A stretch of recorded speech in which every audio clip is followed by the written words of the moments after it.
Namun yang sering kita lupakan atau terlupakan itu dalam proses pembuatan keris baru itu ada tradisi, ada nilai-nilai budaya yang selama ini mungkin tidak diikut sertakan dalam proses pembuatan. Orang yang tidak suka keris Kamardikan tapi punya kerisnya Mbah Kamti, ini kan sesuatu yang menarik.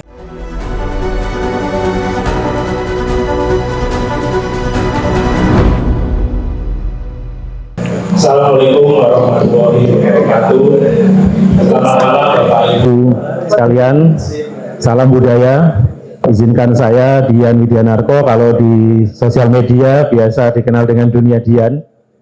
Ini untuk memandu bincang-bincang kita malam ini. Jadi malam ini nih kita bincang santai ya, ini bukan debat kayak debat politik di TV. Jadi tugas saya sebagai moderator sebenarnya agak ringan. Nah ini kan kita sedang ada di malam tirakatan, ya. Memperingati besok itu 80 tahun Indonesia Merdeka. Ini sudah 80 tahun, bentuknya angka 8 itu bagus harusnya. Nah ini sebenarnya momentum yang tepat untuk memang meluncing Panjinesia yang merupakan upaya yang menurut saya upaya yang baik ya, di tengah mungkin orang bisa menilai apapun lah tentang budaya kita, tapi ini ada upaya baik yang akan ada nilai-nilai edukasinya yang sama ini mungkin di keris dan budaya agak segi kurang, dan juga nanti juga akan menampilkan koleksi-koleksi yang masterpiece gitu. Jadi bukan hanya sekedar koleksi keris, tapi juga koleksi masterpiece, ada nanti juga topeng, ada nanti juga batik, wayang, dan lain sebagainya. Nah ini bisa Bapak Ibu lihat di media sosialnya, ketik aja Panjinesia, baik itu di Instagram, di YouTube, di Facebook, di TikTok, itu ada semua. Nanti di situ akan diupdate informasi, edukasi, dan juga koleksi-koleksi masterpiece-nya. Nah malam ini, karena temanya adalah kemerdekaan, maka kalau kita ngomong kemerdekaan dan ngomong budaya atau dalam hal ini keris, kita tidak akan lepas dari yang namanya keris Kamardikan. Menurut saya keris Kamardikan ini menarik karena tentang maknanya, dia tidak hanya penanda sebuah tangguh sebuah era, itu era Kamardikan setelah Indonesia Merdeka, seperti tangguh Majapahit, pas zaman Majapahit, tapi Kamardikan punya makna lain yaitu merdeka atau merdeka berkreasi. Nah ini menurut saya menarik karena dalam budaya, apalagi dalam budaya Jawa, itu kan kita harus nunggak semi.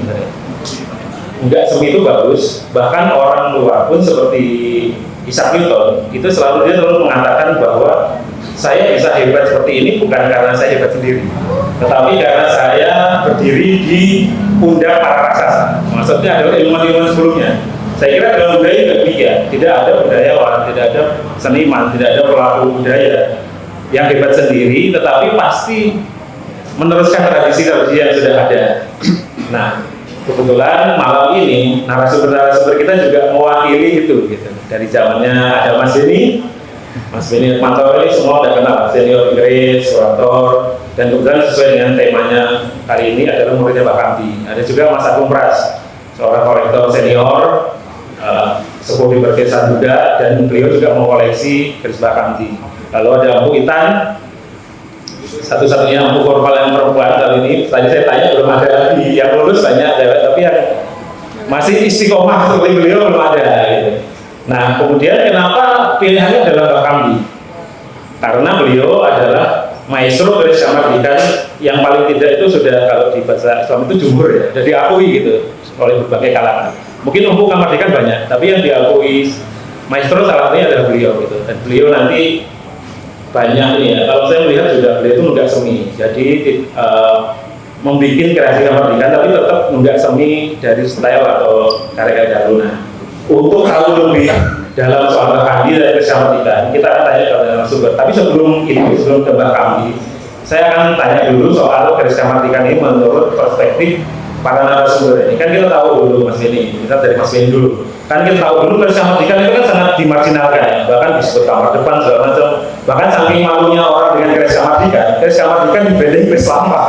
Kalian juga untuk mendapatkan piur-piur gitu. Nah, menurut Mas Beni dengan pengalamannya panjang di dunia keris, bagaimana keris Kamardikan sekarang dibanding dulu, dan Pokoknya kita pengen tahu sekarang itu bedanya apa ya? Kan sekarang tampaknya lebih maju Mas. Monggo Mas diceritakan.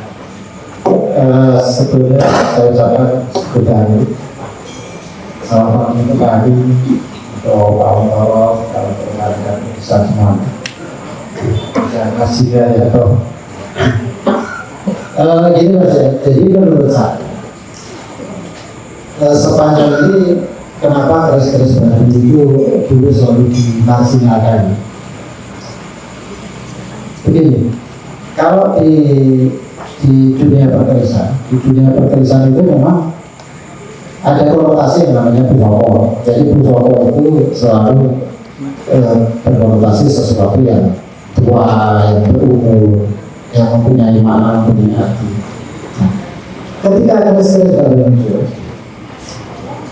keris-keris baru ini waktu itu masih belum ini, Mas. Jadi belum menemukan jati diri istilahnya. Jadi kebanyakan masih keluar atau dibikin, dibuat itu sesuai seperti dapur-dapur keris-keris lama. Jadi belum pernah ada inovasi keris baru, bentuk baru, originalitas ide dan baru itu masih belum ada. Akhir-akhir ini mungkin sekitar mulai tahun 90-an ya. Mulai tahun 90-an itu sudah mulai muncul, jadi kreator keris baru dengan bentuk-bentuk baru. Akan tetapi kalau di bahasa kerisnya kita mengatakan lepas pakem. Jadi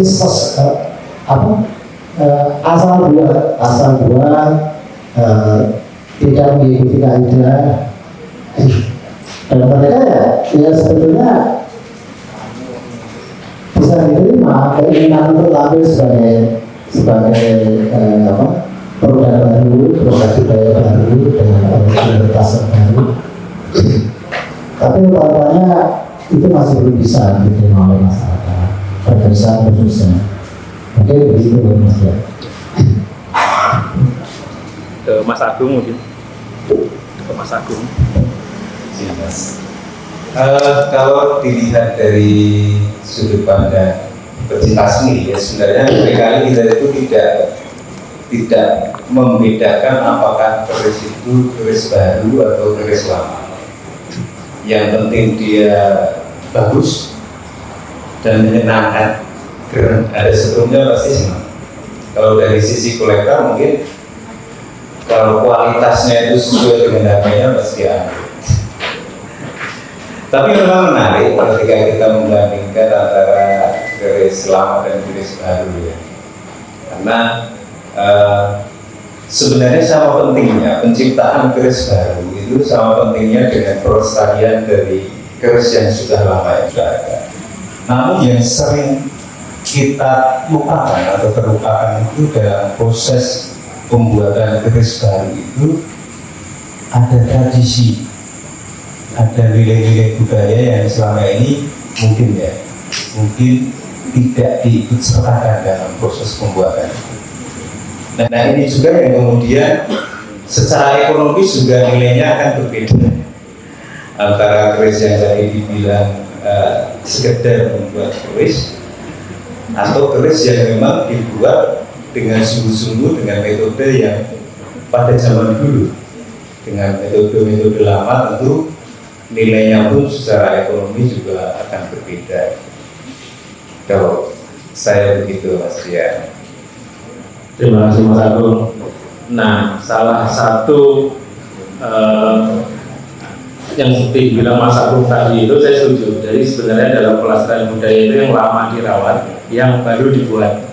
Nah, untuk pembuat yang baru ini ada sekolah formalnya ada. Ya mungkin orang keris sudah tahu, tapi mungkin nanti kalau kita akan siarkan ini nanti di Panjenesia kan mungkin banyak yang belum tahu. Nah, kebetulan di sini ada lulusannya sekaligus dosennya dan praktisi juga pembuatan keris-keris kemerdekaan Empu Intan atau Mbak Intan. Silakan Mbak diceritakan bagaimana sekolah bikin keris itu bagaimana, lalu peminatnya sendiri bagaimana, dan tentu saja seperti Mas Agung tadi bilang kan ini juga akan tantangannya dari industrinya atau bagaimana ya untuk mampunya bertahan juga itu bagaimana Presiden? Silakan dipaparkan. Terima kasih. Baik, terima kasih. Ya, syukur semuanya. Terima kasih atas waktunya. Saya Intan, saya berangkat dari dunia pendidikan berkelanjutan, lulusan pertama dan angkatan pertama di Prodi Paris. Kalau saya melihat tentang dunia berkelanjutan ini, karena di dunia pendidikan ini ada 3 yang diajarkan. Yang pertama itu di dunia berkelanjutan ada craft, ada art, dan ada pusaka. Nah, kami ketiganya ini diajarkan secara teori, tapi secara praktiknya kita diajarkan secara craft dan art. Karena untuk bisa masuk secara akademis, untuk nilai-nilai pusaka ini kita hanya sebatas diajarkan. Jadi seperti tadi Pak Agung bilang, katakan bahwa harus itu memiliki tradisi dan ritual untuk membuatnya. Nah, di sana kita hanya diajarkan sebatas sejarahnya, bagaimana kita mempelajari ukuran dan lain sebagainya. Tapi secara praktiknya kita belajar sendiri. Nah, untuk praktiknya sendiri kita diajarkan secara industri istilahnya. Jadi bagaimana pemilihan bahan yang baik, kemudian suhu pembakarannya seperti apa, alat-alat yang digunakan apa saja seperti itu. Kemudian bagaimana kita membuat rancang bangun sebuah keris. Nah, di sini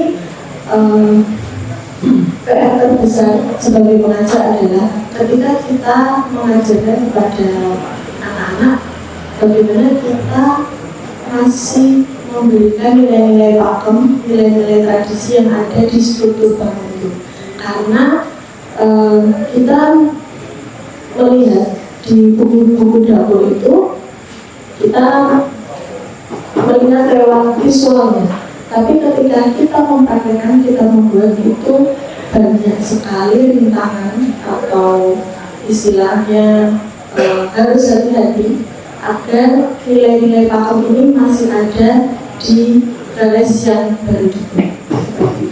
Kemudian saya sendiri dari mulai awal belajar, saya belum tahu apa itu garis waktu itu. Saya memaksa belajar dalam artian saya juga penasaran bagaimana menjadi praktisi garis, belajar apa saja yang ada di garis. Waktu itu tawaran pertama untuk kuliah di sini, saya itu yang paling saya tanyakan itu nanti bekerjanya di mana, gitu. Kebanyakan pertanyaan itu, apalagi saya perempuan. Kedua itu, kemudian waktu itu karena saya lewat jalur guru BP dan beliau hanya mengatakan, oh nanti bisa jadi kayak di museum, jadi kurator, atau kita bekerja di dinas pariwisata, hanya sebatas itu. Ternyata di dunia pekerjaan ini pekerjaannya sangat banyak sekali yang bisa digali seperti itu. Nah, ini menjadi menarik ketika saya bisa menceritakan kepada anak generasi sekarang, karena pasti mereka menanyakan apa yang harus dipelajari di garis. Masih ada nilai-nilai yang harus atau yang dijunjung tinggi, nilai budayanya seperti apa dan lain sebagainya.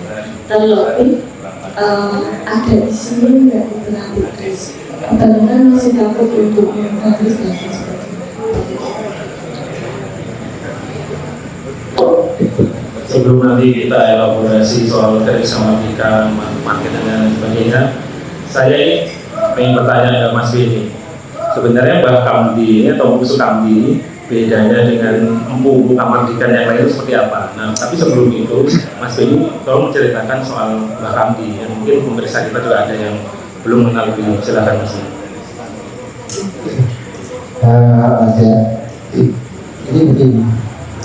Sepintas perjalanan saya mengenal sosok Mas Kandi. Mas Kandi ini latar belakang pendidikannya teknik, beliau dari SDM. Jadi penguasaan di bidang teknik, di bidang peralatan dan sebagainya cukup mumpuni. Tapi pertama kali saya kenal Mas Kandi ini masih belum terjun ke dunia keris. Jadi beliau masih asik di perbatuan, jadi batu bata.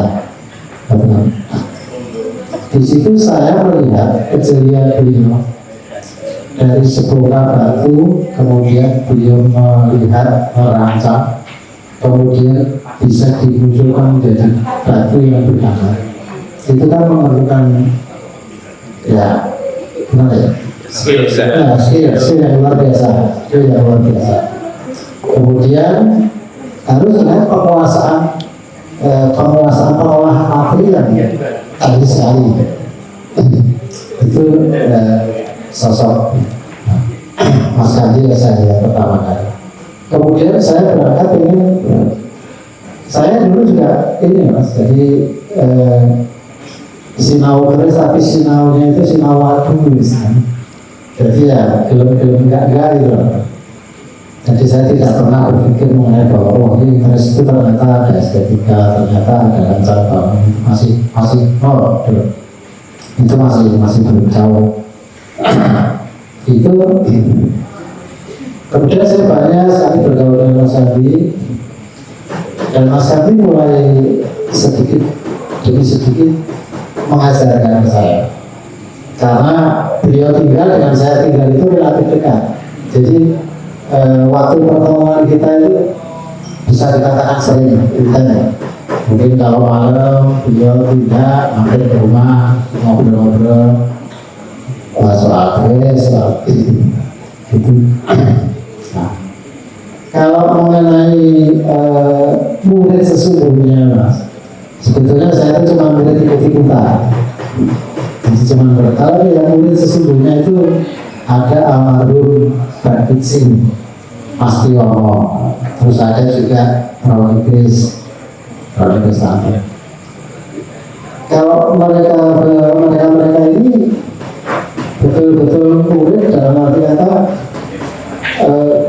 sebelumnya mereka belajar mengenai bagaimana cara membuat keris, bagaimana estetika, bagaimana cara desain. Karena kalau pelajaran Pak Kandi terhadap kita dulu, bahwa membuat keris itu tidak hanya sekedar lantas kita buat saja, tidak. Tapi beliau selalu menekankan dibuat dulu ini ya sketsa. Jadi sketsa itu kemudian dijadikan pattern baru dijabarkan menjadi keris yang betul. Nah, itu jadi pelajaran beliau itu, kalau menurut saya anggap ini disiplin sekali. Jadi disiplin keilmuan yang luar biasa, yang belum waktu itu masih belum pernah kita kenal di luar. Itu Mas. Apa yang menarik dari kerisnya Mbak Kandi menurut Mas Beni beda dengan keris-keris sempo yang lain atau keris Kamardikan yang lain? Bahkan fenomena menariknya ini orang yang tidak suka keris Kamardikan tapi punya kerisnya Mbak Kandi. Ini kan sesuatu yang menarik ini. Itu Mas Beni. Iya ada Mas ya. Karya-karya beliau itu kenapa orang selalu tertarik? Karena satu, beliau dalam membuat sebilah keris selalu dengan tata urutan yang benar. Bahkan pada saat kita lihat pun beliau sempat mengajarkan ini kalau bikin keris tata urutan yang benar seperti itu. Gitu. Tapi bagi kalangan yang tidak menulis secara langsung, ya, itu melihat karyanya Mas Kandi ini, jadi gimana ya? Dari sudut pandang teknis, penguasaan alat, itu sudah luar biasa ya, sudah luar biasa. Dan saya lihat memang beliau ini dulu berkarya membuat satu keris itu beda. Jadi penguasaan alatnya misalkan beliau pakai keringan, cara memegang keringannya lain. Misalkan dengan dengan denter atau kikir, itu kikirnya beliau tidak beli dari toko langsung dipakai, tapi dimodify sendiri. Dan dengan catatan dia selalu mengatakan ke saya, ini kalau meter kayak ini saya beginikan, karena barang ini kalau saya pakai ini tidak menyinggung bagian-bagian yang lain yang akan saya rasakan. Di antaranya Mas Edi. Kita ke Mas Agung, Mas, sebagai kolektor Mas Agung. Ini kan kita tahu bersama ya bahwa sesuatu itu untuk bisa lestari salah satunya syaratnya adalah inovasi. Nah, saya lihat Mbak Hamdi ini juga berinovasi di bidang dapur, tetapi enggak semi, istilahnya tidak babel-babel, tidak bentuknya masih keris lah gitu kan. Sekarang di kamar dekan ini banyak kontemporer bentuknya udah nggak kayak keris gitu kan. Nah, menurut Mas Agung bagaimana itu Mas? Nah, kayak Mbak Hamdi dan lain sebagainya yang Mas Agung juga punya, Mas, mungkin juga bisa ditunjukkan juga. Saya agak janjian sebenarnya sama Pak Beni. Tadi saya tanya Pak Beni bawa keris apa? Katanya bawa keris Sepang Gelombang Cinta.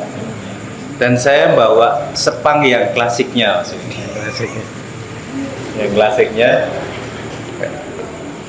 nah, kecil. Kalau yang punya Mas Beni ini sayapnya ini pasti bergelombang seperti daun anturium.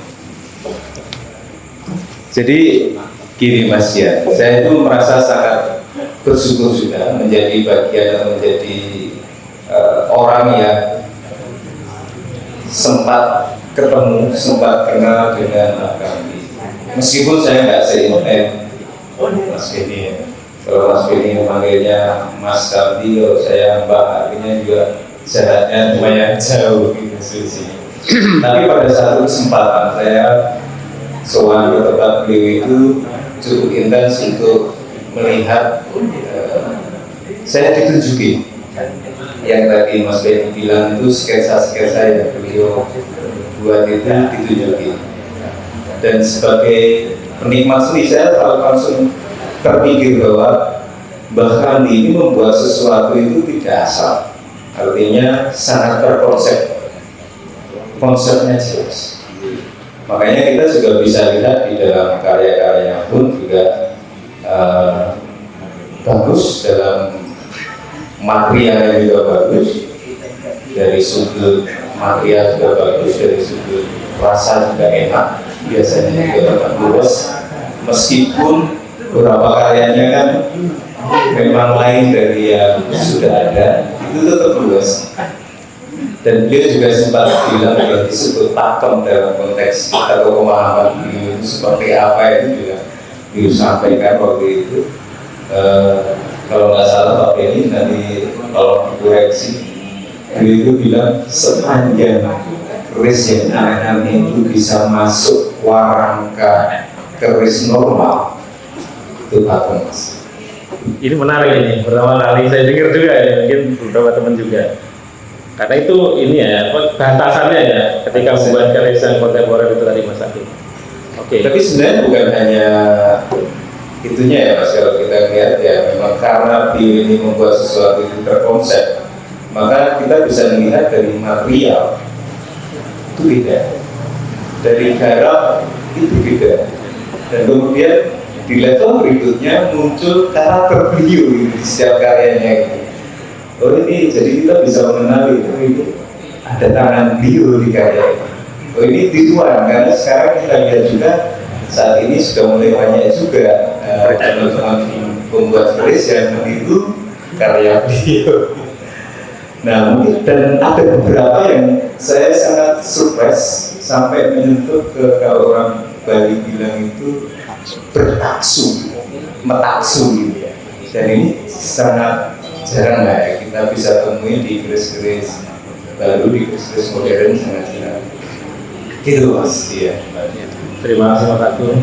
Sekarang Mbak Ilhan nih, sebagai generasi muda, tentu kan mungkin interaksinya dengan Mbak Hamdi tidak seintens misal Mas Beni. Tapi apa yang Mbak Ilhan bisa ambil inspirasi dari, pasti kenal Hamdi ya, mungkin juga apakah juga diajarkan diksi misal soal Hamdi dan lain sebagainya, membuat sayangnya saya belum pernah bertemu Mbak Hamdi. Jadi saya generasinya lumayan jauh. Nah, justru saya melihat karya beliau langsung itu sebagai inspirasi saya waktu S1. Jadi waktu itu saya membuat tonggak godong gedang. Oh iya. Nah, itu saya terinspirasi dari gelombang cintanya Andi. Jadi saya berpikir bahwa ternyata membuat keris atau senjata tradisional yang lain bisa bentuknya se-ekspresif itu. Nah, kalau di kampus sendiri kita selalu diajarkan komputer dahulu itu ada siapa saja, karya-karya yang sangat terkenal di zamannya itu seperti apa.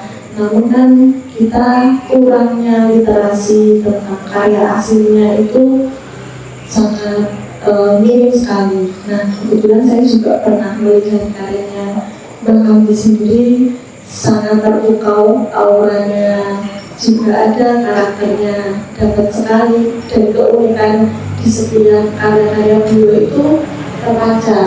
Nah, dari situlah saya malah ingin mengulik tentang garis-garis istilahnya itu kontemporer, mungkin lebih garis ekspresif, jadi tidak meninggalkan pakem, tapi saya lebih menambah keragaman dari bentuk-bentuk garis. Ya, saya setuju. Karena tadi itu inovasi memang harus ada. Ketika sesuatu ini ingin melewati zamannya.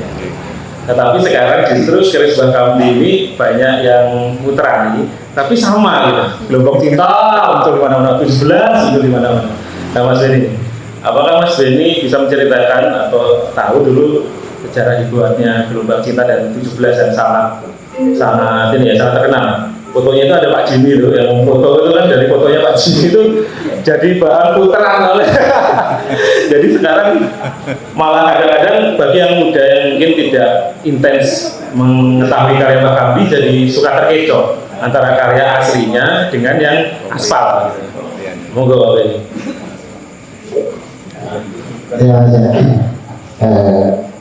Sebetulnya kalau di dunia perkerisan kita tidak perlu berkecil hati. Misalkan ada kerisan di putrani, ada kerisan di duplikasi, dan sebagainya. Tapi kalau saya secara pribadi, karena saya bergaul dengan Mas Kambi cukup lama, saya tahu persis karakter beliau, cara membuatnya bagaimana, mulai dari cara membakar bagaimana, terus kalau misalkan dia keris itu cara alurnya bagaimana, itu beda. Jadi beda dengan keris-keris yang diduplikasi, keris-keris yang diduplikasi muncul, jadi istilahnya apa ya, munculnya hasil itu beda, terutama apa? Terutama di pemilihan bahan awal. Kalau di pemilihan bahan awal, terus terang Mas Adi ini cukup jeli, karena beliau sebelum mengembang, dan saya jelaskan dulu, sebetulnya Pak Andi itu kita tidak bisa membayangkan bahwa Pak Andi memiliki pesalen, seperti pesalen pada mana. Beliau sangat sederhana sekali. Pesalennya itu di depan halaman itu sangat sederhana sekali. Tapi cara atau metode yang dia pakai untuk mengolah bahan serta pemilihan bahannya itu dia jeli sekali, teliti. Jadi bahan sebelum dia buat keris dia mungkin pilih beberapa bahan, kemudian dilihat dulu besi yang A hasilnya bagaimana, B hasilnya bagaimana, C hasilnya bagaimana, dan beliau mau buat apa. Kalau dia mau buat keris, misalkan, saya ingin sekali membuat keris masuk air, dia pasti berpikir, masuk air itu mesti rada itu ada hijau-hijau, rada anu. Nah, besi yang dipilih pasti itu, pasti bahannya itu, pasti bahan yang warna kayak hijau-hijauan. Nah itu dari pemilihan bahannya sebetulnya kalau kita cerita itu sangat mudah sekali. Kalau dia dapat bahan, kemudian bahan itu dikupas, kemudian dicelup dengan swavel sir istilahnya, swavel sir itu ketahuan warna besi mentahnya itu yang akan menghasilkan warna besi setelah dikupas. Itu pasti menghasilkan itu. Nah, ketepatan yang seperti itu lah, itu yang kita tidak bisa melihat, kita tidak bisa melihat pada karya-karya garis-garis duplikasinya, garis-garis duplikasinya Pak Gandhi. Mungkin saya pikir itu. Oke, Mas. Soal bahan ini saya jadi ingat Pak almarhum Haryono Aryono, seorang yang jadi sangat maestro juga di bidang edukasi keris dan keris. Beliau mengatakan bahwa beliau kagum dengan keris-keris Kamardikan yang secara garap itu sudah mendekati keris lama, tetapi yang belum bahannya. Itu saya upload di TikTok saya itu FYP, jadi ramai gitu kan. Nah, apakah ini juga keunggulan Mbah Kamdi? Karena saya tanting beberapa karya beliau yang otentik itu kok seperti nanting keris lama gitu. Kalau keris Kamardikan biasanya kan mentok gitu ya. Ini kayak keris yang emang benar-benar matang tempa dan lain sebagainya. Nah, juga Mas Benny, ini ada teknis apa yang Mbah Kamdi itu mengerjakan sendiri atau ada panjangnya atau seperti apa? Ini kayaknya juga perlu tahu, terutama yang bagi generasi-generasi yang pengen juga jadi ibu keris. Iya, ya. Sepanjang pengetahuan saya sering kesalahan lapor dari Pak Gandhi, beli berkali. Pak Gandhi tidak pernah pakai panjang. Mungkin ya rekan-rekan ini ya, jadi rekan-rekan seperti bulan kita ini ada lagi nggak tahu dia tolong. Tapi untuk mengolah bisnis ini, untuk mengembang, untuk melipat itu Pak Gandhi mesti dilakukan sendiri. Jadi dilakukan sendiri oleh beliau. Dan yang saya heran dengan metode desain yang amat sederhana itu mampu gitu. Jadi untuk mengolah besi, misalkan dari besi bahan dasar pertama, kemudian beliau menginginkan untuk dilipat menjadi berapa puluh kali. Itu dengan alat yang sederhana itu mampu. Itu mampu. Dan itu yang menghasilkan kalau di bahasa keris kita tantingannya enak, kemudian ulesi, mungkin sampai ke sana. Nah ini ke kolektornya Mas Agung. Mas Agung ini kan punya keris berbagai macam tanggul dan juga punya keris Mbah Kamdi. Menurut Mas Agung ini apa sih yang membuat Mas Agung itu tertarik dengan keris Mbah Kamdi ini? Lalu juga nyambung dengan Mas Agung tadi bilang yang selama ini juga ini isu di dunia perkerisan bahwa sekarang tuh banyak tembakannya, bukan hanya jujur memutarani Mbah Kamdi, tapi juga menembak seolah-olah ini karya Mbah Kamdi. Karena kan dengan sekarang lagi naik daun juga, banyak yang nyari gitu. Moga Mas Agung. Jadi seperti yang saya sampaikan tadi di depan bahwa karya Mbah Kamdi itu bisa dikenali dari bahan. Yang kedua, di level berikutnya itu muncul karakter di setiap karya itu memang khas karakter. Dan yang ketiga ada beberapa yang mentaksub atau bertaksub. Nah sebenarnya di semua kolektor, di semua pecinta seni pasti akan mencari karya-karya yang mentaksub. Seperti kita ketahui bahwa karya Mbah Kamdi itu kan ada yang klasik. Nah seperti ini ada yang klasik yang benar-benar dapurnya itu biru yang lama, enggak semi yang lama. Ada yang kontemporer. Nah baik yang klasik maupun yang kontemporer itu tetap karakter beliau itu tetap muncul, tetap ada gitu. Pembedanya dengan dengan kopiannya, dengan tembakannya, tetap ada itu karakter, tetap berbeda. Nah ini yang membuat kita kemudian ya ini memang luar biasa gitu, memang patut atau layak dikoleksi, patut dihargai, patut diapresiasi. Kadang-kadang saya sendiri merasa agak heran sekaligus kasihan campur aduk gimana gitu Mas ya. Karena saya pikir kenapa nggak teman-teman ini memfokuskan energinya untuk menggali dirinya sendiri untuk menciptakan sesuatu yang kemudian muncul karakternya ya, seperti Mbah Kamdi gitu. Kenapa dia malah mengambil jalan pintas niru bentuknya saja gitu. Cuman kan karakternya nggak keluar, rohnya nggak keluar, taksunya nggak keluar. Itu yang membuat karya Bio ini berbeda. Ini keris yang terakhir yang saya ambil ini dari teman yang mengkoleksi 6 karya Mbah Kamdi dan tidak semuanya asli sebenarnya.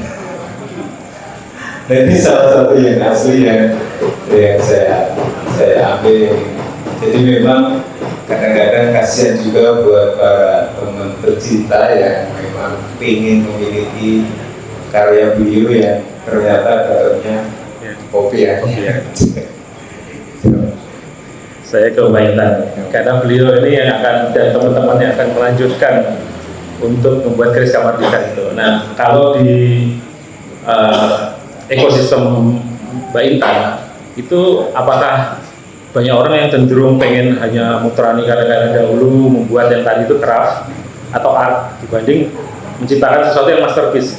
Nah itu kalau Mbak Intan melihat di dunia pendidikan membuat keris itu sendiri seberapa banyak yang itu tadi itu, lalu apakah ada dorongan ke depan untuk menciptakan yang seperti Mas Agung bilang tadi, yang lebih orang yang kreatif, yang inovatif dibanding hanya meneruskan ngeblak gitu aja? Gimana Mbak Intan?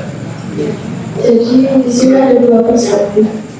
Yang pertama itu kita bukan diwajibkan, tapi paling tidak kita tahu bagaimana garis-garis di era-era tertentu ataupun di karya Empu Siapa seperti itu, kita bukan meniru, setidaknya kita tahu bagaimana membentuk sebuah garis itu secara pakem, proporsinya sesuai, kemudian baru kita membuat inovasinya. Jadi kita berangkat dari rancang bangunnya yang paling dulu, kita harus tahu bagaimana ukuran bojol misalnya, tajam bila, lebar dan lain sebagainya. Itu di luar setiap daerah ya. Jadi karena dulu mahasiswa itu kebanyakan dari daerah Jawa Barat dan Jawa Timur, jadi kami acuannya adalah keris dari gaya Surakarta. Nah, kemudian barulah ada beberapa mahasiswa yang ingin keluar dari daerah Jawa Timur dan Jawa Tengah. Kami barulah ketika mereka sudah mengetahui bagaimana pakem keris dari daerah mereka aslinya, baru kita berani mengiyakan untuk sketsanya. Jadi sebelum kita bekerja, kita harus membuat sketsa rancang bangunnya terlebih dahulu, baru di ACC, kemudian mereka baru bisa bekerja. Nah, dari desain inilah kita baru bisa tahu nanti keris ini bentuknya seperti apa. Misal contohnya ukurannya, dan itu ukurannya harus 1:1. Nah, kemudian barulah ketika mahasiswa ini sudah studi 4 tahun, harus ada inovasi. Entah itu inovasi mulai dari bentuk, pamor, dan lain sebagainya.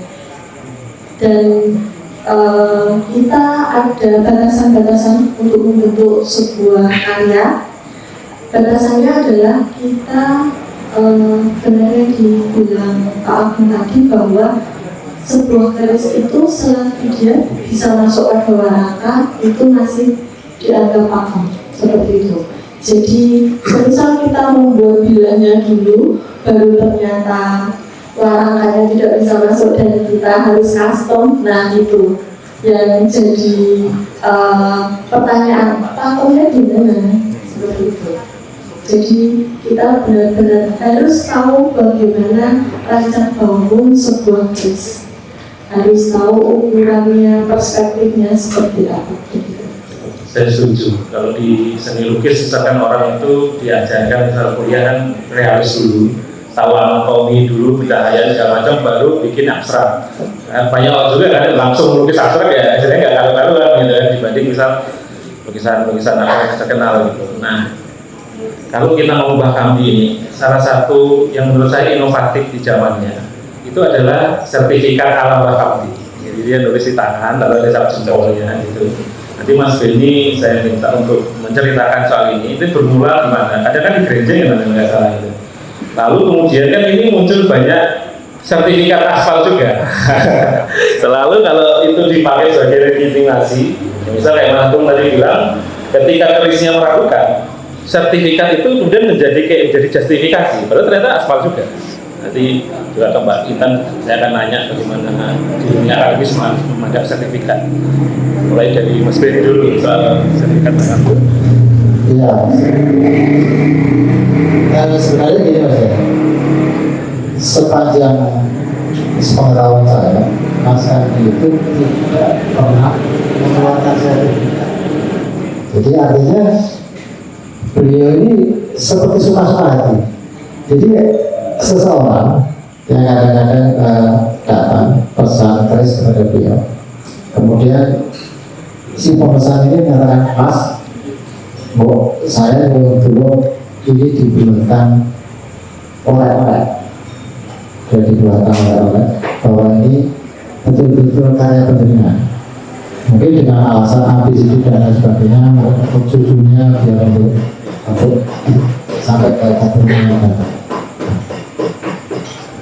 Beliau Mas Andi tidak ambil pusing kadang-kadang ya sekenanya Mas.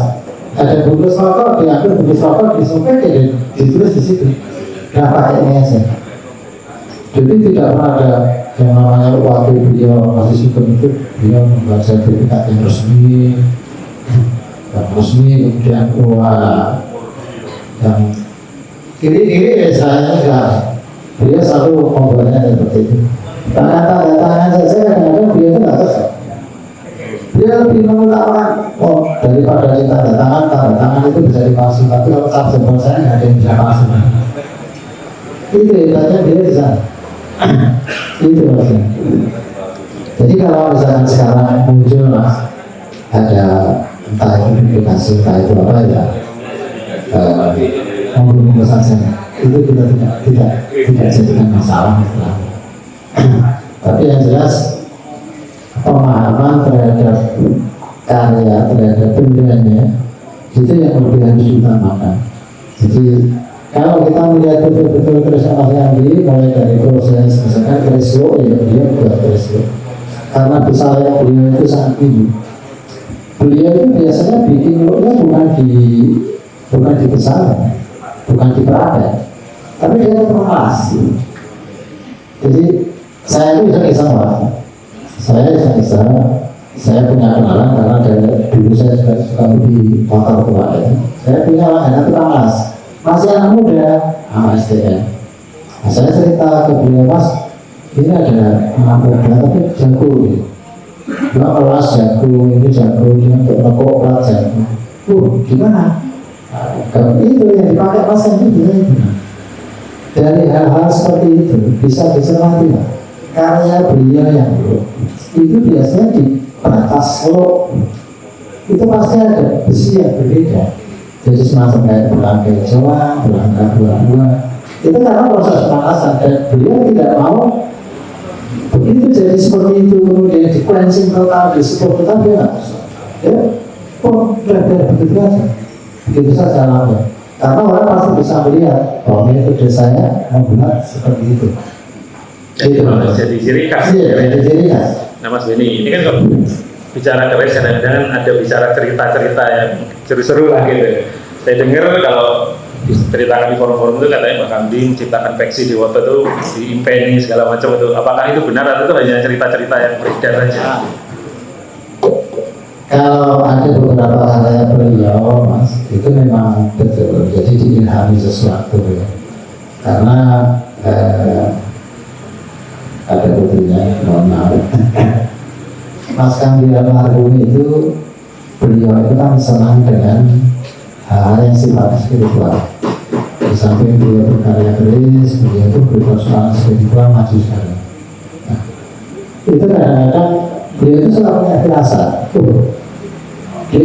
Kok dahulu itu saya diimpiin ini tuh kok ada gajah tapi kok main sepak bola.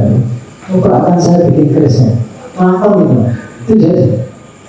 Nah, terus dia bingung, waduh ini kalau saya bikin keris gajah dengan kaki ini bola, otomatis saya harus desain gambar. Kalau saya melukis yang natural begitu kurang bisa. Akhirnya cari-cari Mas, dia cari-cari apa gitu, cari di nemunya itu apa Mas? Nemunya itu bungkus benang buat main layang-layang Mas. Ya, cap gajah terbang, cap gajah terbang ya. Itu yang dipakai. Itu gambar itu kemudian dipakai di pelajaran juga. Itu ya dibuat aplikasi ke keris. Gelombang cinta juga gitu. Gelombang cinta itu waktu itu beliau itu rasa-rasa ini kok suasananya kok ternyata beda. Oh betul kok organik ada kendaraan bahan. Ini sebetulnya fenomena apa? Ya, Pak? Ini fenomena apa? Pasti ada yang mau buat. Ya. Kemudian beliau sepakat dia pengen bikin keris dapur gelombang cinta. Nah, seperti halnya keris 17 ini waktu itu sebetulnya pernah rasa-rasa mau tengah malam hampir ke rumah, saya ngobrol, kita berdua ngobrol sambil ngopi. Akhirnya dia mengucapkan sesuatu apa ya mas ya, ungkapan yang sifatnya spiritual banget. Ternyata orang hidup itu lembaran bukunya itu hanya ada 7 lembar. Jadi terus nomola sase, sabar, terima, ikhlas, ngalah. Nah, itu lah menurut gua maupun itu yang disebut sabda tunggal. Apa itu yang disebut sabda tunggal? Wah, saya nggak tahu lah. Saya dulu sekolahnya bukan di universitas spiritual. Beliau itu, wah, kira-kira apa ya? Kok nonton keadaan zamannya itu sekarang sudah begitu. Kemudian dia mencoba untuk bikin sketsa, bikin keris 17. Karena waktu itu memang bertepatan sekali dengan bulan-bulan ini, dengan bulan-bulan awal mungkin gampang. Ini aja, gampangnya keris nanti kita bikin sebenarnya sudah bagus. Ini nggak apa-apa. Tapi intisarinya sebetulnya bukan itu. Intisarinya sebetulnya bukan itu. Jadi maksud filsafatnya seperti itu. Kemudian waktu peralihan pertama kali Pak SBY naik menjadi presiden, dia juga gitu seperti itu. Oh saat ini kok di Indonesia itu dunianya begini, oh di sini mau korupsi dan sebagainya. Beliau itu punya gagasan mas. Beliau bikin tonggak cakra, tapi isi cakranya itu di setiap bagian itu tikus. Itu tidak tahu, saya jatuh ke siapa itu. Itu simbolnya ini ternyata kamu tahun ini tahunnya Presiden SBY itu simbolnya. Jadi cokro manggilingan ini sini tikus. Nah seperti itu lah. Yang saya banyak sekali gimana ya, dia sering diajak curhat, diajak ngobrol. Karena intensnya kita itu kalau ketemu biasanya malam. Jadi kalau malam tidak, itu pasti lewat depan rumah saya mampir. Ngobrol sampai jam 1 malam. Ya istilahnya kalau di Jawa ini kalau itu jelas ngobrol malam ibu.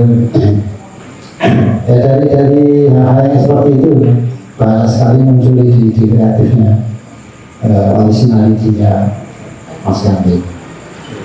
Maturun Mas Rizky. Nah ini saya setuju karena dari Mbak Kamdi ini tidak hanya sekedar membuat keris yang sekedar estetis saja bentuk, tapi juga ada filosofisnya di situ, ada makna. Nah ini kan sekarang juga ini Mas Agung ya sebagai kolektor nanti juga bisa berpendapat, dan Mbak Intan sebagai akademisi, bahwa sekarang itu banyak anak muda suka keris tapi nggak paham maknanya kadang-kadang. Cuman apik mana, yang paling laku mana, karena yang paling langka mana gitu. Jadi bukan maknanya yang sesuai dengan diri. Kalau dulu kan orang membuat keris harus sesuai dengan yang mau dikasih keris itu. Sekarang bahkan dari bukunya Pak itu kalau nggak salah itu ada namanya keris koreksi. Jadi ada orang yang dengan karakter yang tertentu ingin dikoreksi, itu kemudian dibuatkan keris dengan karakter tertentu. Ini sebenarnya kalau secara psikologi itu bisa masuk gitu, karena kita sugesti ya. Itu bisa jelaskan secara ilmiah sebenarnya. Nah,